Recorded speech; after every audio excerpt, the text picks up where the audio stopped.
Hi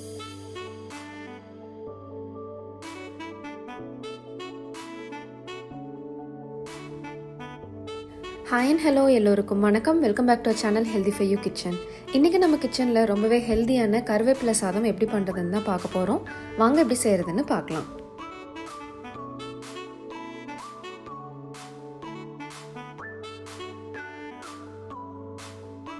இந்த சாதம் ready பண்ணுறதுக்காக ஃபஸ்ட் நம்ம கருவேப்பிலை பவுடர் ரெடி பண்ணிக்கலாம்.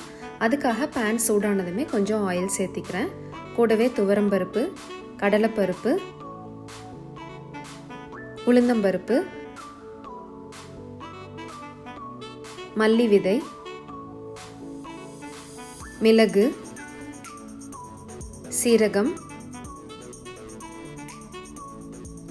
எள்ளு, ரெட் சில்லி, கொஞ்சமாக புளி, இது எல்லாத்தையும் சேர்த்து நல்லா ரோஸ்ட் பண்ணிக்கலாம்.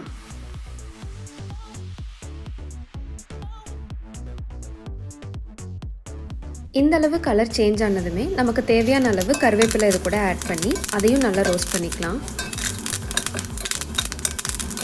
இந்த அளவு கோல்டன் ப்ரௌன் ஆனதுமே நம்ம ஒரு மிக்ஸி பிளெண்டருக்கு ட்ரான்ஸ்ஃபர் பண்ணி நல்லா பவுடர் பண்ணி எடுத்துக்கலாம்.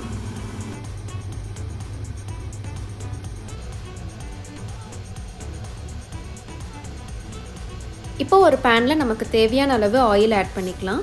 ஆயில் நல்லா சூடானதுமே கடுகு உளுந்தம் பருப்பு ஆட் பண்ணிக்கலாம்.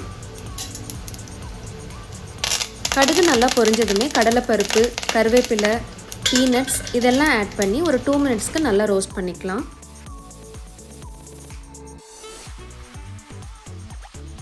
பீனட்ஸ் எல்லாம் இந்த அளவு நல்லா வறுபட்டதுமே நம்ம கிரைண்ட் பண்ணி வச்சுருக்க கருவேப்பில் பொடியை இது கூட ஆட் பண்ணி நல்லா மிக்ஸ் பண்ணிக்கலாம். நம்ம ஆல்ரெடி எல்லா இன்க்ரீடியன்ஸுமே ரோஸ்ட் பண்ணி தான் கிரைண்ட் பண்ணியிருக்கோன்றதுனால ரொம்ப நேரம் குக் பண்ணுன்றது கிடையாது. இப்போ நம்ம குக் பண்ணி வச்சுருக்க ரைஸ் அண்ட் தேவையான அளவு சால்ட் ஆட் பண்ணி நல்லா மிக்ஸ் பண்ணிக்கலாம். சாதம் எவ்வளோ போடணுன்றது எந்த அளவும் கிடையாது, நம்மளோட டேஸ்ட்டுக்கு தகுந்த மாதிரி அட்ஜஸ்ட் பண்ணிக்கலாம். இந்த கருவேப்பிலை பவுடர் எக்ஸஸாக இருந்ததுன்னா கூட 10 days வரைக்கும் ரெஃப்ரிஜரேட் பண்ணி யூஸ் பண்ணி அவ்வளோதான். ரொம்பவே சிம்பிள் அண்ட் ஹெல்தியான கருவேப்பிலை சாதம் எப்படி பண்ணுறதுன்னு பார்த்தாச்சு. நீங்களும் உங்கள் வீட்டில் ட்ரை பண்ணி பார்த்துட்டு எப்படி இருக்குன்னு கமெண்ட் செக்ஷனில் கமெண்ட் பண்ணுங்கள். நான் நெக்ஸ்ட் ஒரு இன்ட்ரெஸ்டிங்கான ரெசிபியோட உங்களை மீட் பண்ணுறேன். Till then take care and see you. நீங்கள் நம்ம சேனலுக்கு புதுசு நான் போடுற ரெசிபிஸ் எல்லாம் உங்களுக்கு பிடிச்சிருக்குன்னா please don't forget to subscribe to our channel healthy for you kitchen.